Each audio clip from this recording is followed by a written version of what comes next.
Bismillah ar-Rahman ar-Rahim. Assalamu alaikum, everyone. So how does a person become or convert to Islam? And as we know, in traditional Islam, in order for a person to be recognized as a Muslim, he or she must declare the Shahadatain, the two testimonies of faith, which is Ashhadu an la ilaha illallah wa ashhadu anna Muhammadan Rasulullah. I bear witness there is no God beside God, and that Muhammad is the messenger of God. Now, to be honest with you, I do see how and why this tradition, this phrase came about. We can only imagine that during the lifetime of the Prophet, there were many different factions that existed during his lifetime. And the people that were following the Prophet specifically wanted to distinguish themselves apart from the other factions. So they would say there is no God beside God and that Muhammad is the messenger of God, because not a lot of people believed in his messengership. And of course, that became a tradition, and most likely that tradition started getting carried on till this very day. But unfortunately, as always, this tradition has become confused as a requirement from God, when in fact it is not.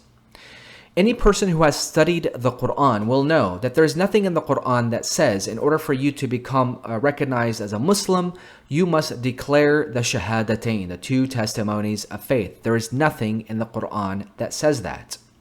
Okay, so it's important to understand that there is that we need to distinguish between tradition and the Quran.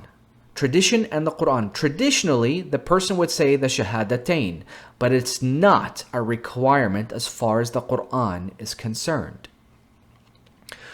Now, if let's examine, does the Quran really want us to say anything? The answer is no. The Quran does not require us to say anything in particular to be recognized as Muslims, at least in the eyes of God. Of course, this is apart from the very default things like believing in God and the last day and the angels and the books and upholding the salah and all these things. We know this.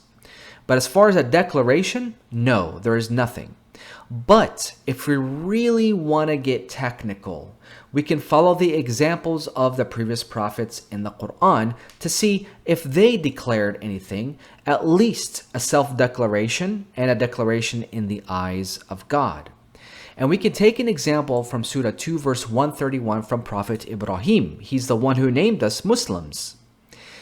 God told him, Aslim, surrender. Here it's translated as submit, but I prefer the word surrender. So God told the Prophet Ibrahim, Aslim, surrender. And what did Ibrahim respond with? He said, Aslamtu li Rabbil Alameen. I have surrendered to the Lord of the worlds, or Lord of the universe. These are the words uttered by the Prophet Ibrahim. So if we really want to get technical, and we really want to follow what does the Quran say as far as a declaration for the self and for God at least, a person is to say, Aslamtu li Rabbil Alameen. I have surrendered to the Lord of the universe. These are the words uttered by the Prophet Ibrahim. We could see a similar thing in Surah 27 verse 44, where Sheba, the queen of Sheba, said practically the same thing. She said, Aslamtu ma' Sulaiman lillahi Rabbil Alameen. I have surrendered myself with Solomon to God, Lord of the universe. You see that? So she is basically said the same words. I have surrendered to the Lord of the universe, or I have surrendered to God, Lord of the universe.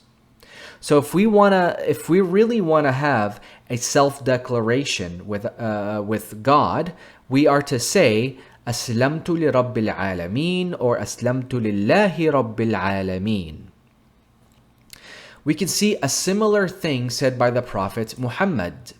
He said, Aslamtu wajhiya lillah wa man ittaba'ni. I have surrendered myself to God and those who follow me. You see that?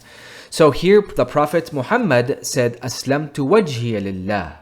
The Arabic word wajh literally means face, but figuratively it also means intentions. I have surrendered my intentions to God and those who followed me.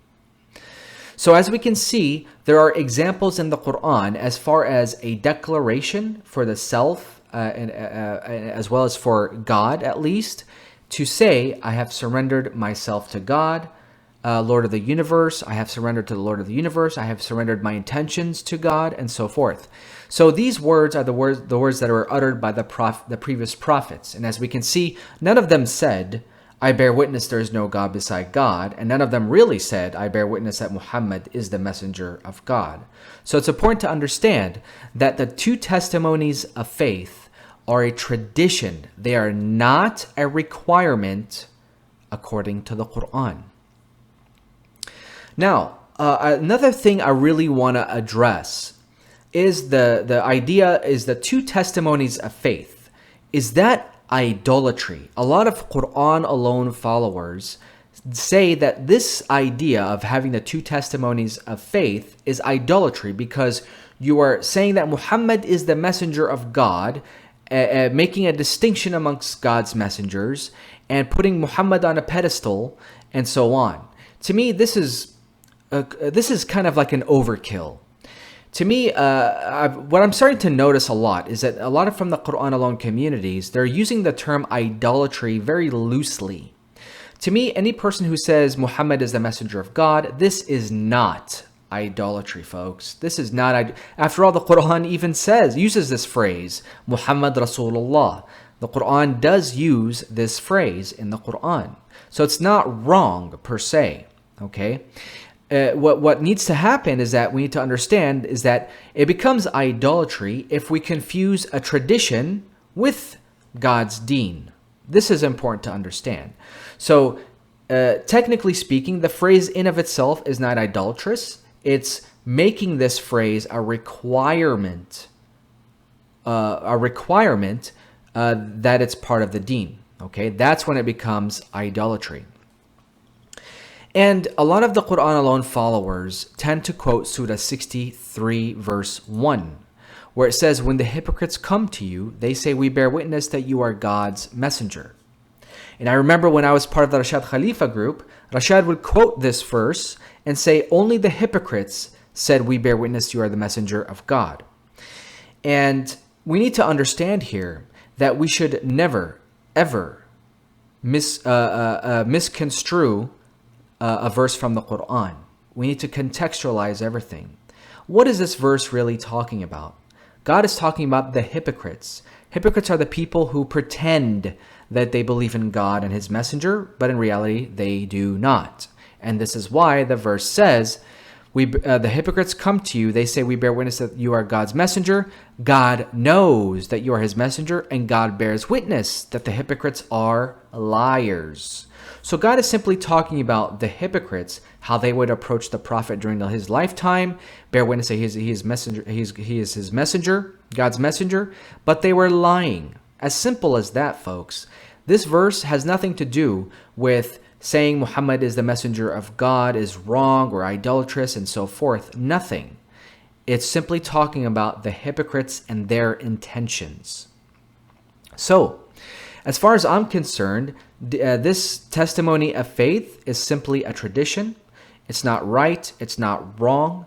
A person can say it or if they choose to, but it's not a requirement as far as the Quran is concerned.